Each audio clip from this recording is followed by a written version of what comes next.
ఆ స్థాయిలో వర్షాలు పడడంతో ఈరోజు ఈ రకంగా డ్యామేజ్ రోడ్లు డ్యామేజ్ అయిన పరిస్థితి వస్తుంది. ఇక ముఖ్యంగా ఖమ్మం జిల్లాకి వెళ్దాం. ఖమ్మం జిల్లాలో మనం నిన్నటి నుంచి చూస్తుంటే భారీ వర్షాలకు అక్కడ కొన్ని గ్రామాలు ఇప్పటికి ఇంకా నీట మునిగి ఉన్నాయి. కొందరు కొట్టుకుపోయే పరిస్థితి ఉంది. అదేవిధంగా కొంతమంది అక్కడ ఒక దగ్గర చిక్కుకుంటే, ఒక బ్రిడ్జి దగ్గర చిక్కుకుంటే వెంటనే ఆ ప్రభుత్వం స్పందించి వాళ్ళని హెలికాప్టర్ నుంచి తీసుకొచ్చే పరిస్థితి చేశారు, తీసుకురావడం జరిగింది. లేదు అంటే వాళ్ళందరూ కూడా నీటిలో కొట్టుకుపోయే పరిస్థితి ఉంది. అలాంటి ఘటనలు ఆ ఖమ్మం జిల్లాలో జరిగాయి. కాబట్టి ప్రస్తుతం ఖమ్మంలో పరిస్థితి ఎలా ఉంది? అక్కడ మంత్రి తుమ్మల నాగేశ్వరరావు కూడా అక్కడే స్వయంగా 2 రోజుల నుంచి ఉండేసి పర్యవేక్షిస్తున్నట్లు కూడా తెలుస్తుంది. తుమ్మల నాగేశ్వరరావు కావచ్చు, అదేవిధంగా పొంగులేటి శ్రీనివాసరెడ్డి కూడా ఆ ఖమ్మం జిల్లాలోనే ఆ వరద ప్రాంతాలను పర్యటిస్తున్నట్లు కూడా తెలుస్తుంది. ఎలాంటి ప్రాణ నష్టం జరగకుండా కూడా చూస్తున్నట్లు కూడా తెలుస్తుంది. ప్రస్తుతం ఖమ్మం జిల్లాలో ఉన్న పరిస్థితి ఎలా ఉందనేది మా ప్రతినిధి అయ్యప్ప నాయుడికి మరింత సమాచారం తెలుసుకుందాం. అయ్యప్ప, ప్రస్తుతం మీరు ఎక్కడున్నారు? మీరు చూస్తుంటే మీ వెనక బ్యాక్గ్రౌండ్ ఒక నది దగ్గర ఇక్కడ వాటర్ అయితే ఫుల్ కనబడుతుంది. మీరు ఏ ప్రాంతంలో ఉన్నారు? ప్రస్తుతం ఖమ్మం జిల్లాలోని పరిస్థితి ఏంటి? నేను ఇంతకుముందు అన్నట్లు చాలా వరకు గ్రామాలు నీట మునిగాయి. కొందరిని అంటే వాళ్ళు కనీసం ప్రాణాలు వదిలే టైం అంటే వాటర్లో కొట్టుకుపోయే పరిస్థితిలో ప్రభుత్వం హెలికాప్టర్లో తీసుకొచ్చినట్లు తెలుస్తుంది. ప్రస్తుతం ఖమ్మం జిల్లా పరిస్థితి ఎలా ఉంది?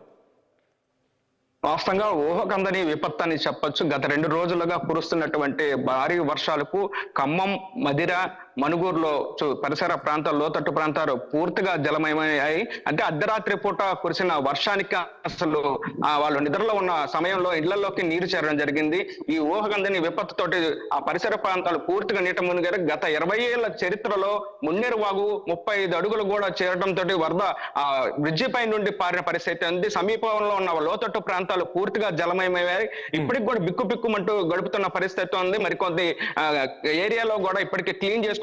బురదలోనే మొత్తం టీవీలు కావచ్చు, మోటార్లు, బైకులు కూడా పూర్తిగా జలమయమై కొట్టుకుపోయిన పరిస్థితి అయింది. ఇప్పటి వరకు తెలుస్తున్న సమాచారం ప్రకారం 13 మంది గల్లంతయ్యారు. అయితే ప్రధానంగా ఉప ముఖ్యమంత్రి గత 2 రోజులుగా ఇక్కడ స్వయంగా ఆయన అర్ధరాత్రి పూట కూడా పర్యవేక్షిస్తూ అధికారులను ఆదేశిస్తూ అక్కడ ఉన్నటువంటి ప్రజలను కూడా లోతట్టు ప్రాంతాలకి తరలించే ప్రయత్నం చేసిన పరిస్థితి. ఇప్పటికే 2 కొట్టుకుపోతుంటే ఆయన స్వయంగా అధికారులతో కలిసి కాపాడిన పరిస్థితి కూడా ప్రత్యక్షంగా చూస్తున్నాం. 3 మంత్రులు పొంగులేటి శ్రీనివాసరెడ్డితో పాటు తుమ్మల నాగేశ్వరరావు కూడా స్వయంగా అధికారులను ఆదేశించి లోతట్టు ప్రాంతాల ప్రజలను అయితే సురక్షితంగా ప్రాంతాలు. ఒక అంశము, ఇప్పుడు మీ ఖమ్మం జిల్లాలోనే ఆ పరిస్థితి అంటున్నారు కదా, ఇప్పటికి ఇంకా ఎన్ని గ్రామాలు ఇంకా నీటిలో మునిగి ఉన్నాయి? వాళ్ళకి ఎక్కడైతే బాధితులు ఉన్నారో వాళ్ళకి పునరావాస కేంద్రాలను కల్పించారా? అక్కడ మీరు అన్నట్లు డిప్యూటీ సీఎం ఉన్నారు, అదేవిధంగా పొంగులేటి మరొక మంత్రి ఉన్నారు, తుమ్మల నాగేశ్వరరావు ఉన్నారు. సో 3 ఉన్నారు. కాబట్టి ఎలాంటి సహాయ సహకారాలు అందిస్తున్నారు? పూర్తిగా సాధారణ పరిస్థితులు రావాలంటే ఇంకెన్ని రోజులు సమయం పట్టే అవకాశం ఉంది? మీరు కొందరు చనిపోయారు అక్కడ మీరు చెప్తూ ఉన్నారు. ఎవరు వాళ్ళు? ఏ గ్రామానికి చెందిన వాళ్ళు? వాళ్ళకి ఏదైనా ప్రభుత్వం ఆర్థిక సహాయం అందించిందా? వాళ్ళు ఆ స్థాయిలో చనిపోవడం ప్రధాన కారణం ఏంటి? వాళ్ళు ఇక్కడ నుంచి వెళ్తూ ఉన్న సమయంలోనే వాగులో కొట్టుకుపోయారా? ఎలా జరిగింది?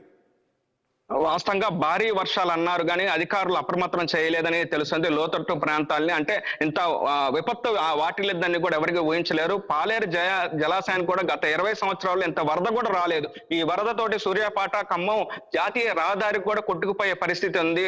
చుట్టుపక్కల ప్రాంతాలను అంటే అక్కడ నుండి దారి మళ్లించిన పరిస్థితి ఉంది. ప్రధానంగా పాలేరు నియోజకవర్గంలో 4 అయితే గల్లంతైన పరిస్థితి. మదిర నియోజకవర్గంలో వాగుల్లో కూడా కొట్టుకుపోయారు. వీళ్ళందరూ మొత్తం మీద ఇప్పటి వరకు అయితే 13 మంది అయితే చనిపోయిన మనకి వార్తలు అందుతున్నాయి. అయితే మరికొద్ది సేపటి క్రితం అందుతున్న సమాచారం, ముఖ్యమంత్రి రేవంత్ రెడ్డి స్వయంగా ఆయన రోడ్డు మార్గం ద్వారా ఈ రోజు మరికొద్ది సేపట్లో ఖమ్మం రానున్నారు. ఇక్కడ ఉన్నటువంటి నష్టాన్ని కూడా అంచనా వేయనున్నారు. ప్రధానంగా పంట పొలాలు కూడా బాగా నష్టం వాటిల్లిన పరిస్థితి ఉంది. ప్రధానంగా అక్కడ ఉన్నటువంటి లోతట్టు ప్రాంతాల ఇల్లు ఇప్పటికీ కూడా లక్షల్లో నష్టం వాటిల్లింది. వాళ్ళకి ఇప్పటి వరకు ఎటువంటి నష్టపరిహారం అయితే అందిలు పోగా ఇప్పుడు రామన్నపేట కొంతమంది ప్రస్తుతం రోడ్డు మీద బేటాయించారు. ఇప్పటి వరకు రాష్ట్ర ప్రభుత్వం మమ్మల్ని ఎటువంటి ఆదుకోలేదు, నష్టపరిహారం గురించి కూడా మాట్లాడలేదు, మా పరిస్థితి ఏంది అని కూడా విన్నవించుకున్నారు. కనీసం కూడా మాకు తినడానికి తిండి కూడా పెట్టట్లేదని కూడా ఆరోపిస్తున్నారు. అయితే నిన్న మున్నేరు వాగుపై 9 మంది చిక్కుకున్నప్పుడు వాళ్ళని కాపాడడానికి హెలికాప్టర్ అంటే తేవడానికి ఏపీ ప్రభుత్వంతో మాట్లాడినప్పటికీ హెలికాప్టర్ వాతావరణం అనుకూలించకపోవడంతో రాలేదు.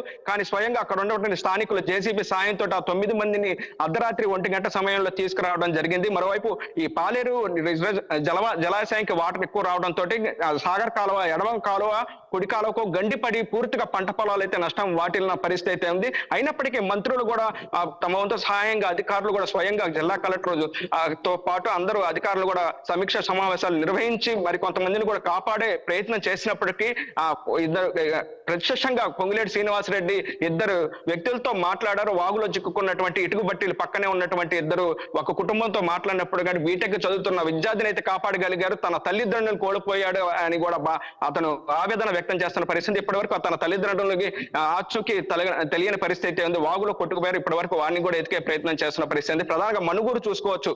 మనుగూరు లోతట్టు ప్రాంతాలు అర్ధరాత్రి పూట 12 గంటల సమయంలో కానీ ఒకటి అయ్యప్ప ఒక అంశం ఇక్కడ తెలంగాణ జిల్లాలో కురుస్తున్న వర్షానికి నాకు తెలిసి మీరు చెప్తున్న దాని ప్రకారంగా చూస్తే ప్రాణ నష్టం జరిగింది ఎక్కువ ఖమ్మం జిల్లాలోనే కనపడుతుంది. మీరు అంటున్నారు కదా దాదాపు 12 మంది దాకా మృతి చెందారు అని చెప్పేసి చెప్తున్నారు. నిన్న కళ్ళ ముందే ఒక కుటుంబం అంతా కొట్టుకుపోతుంది.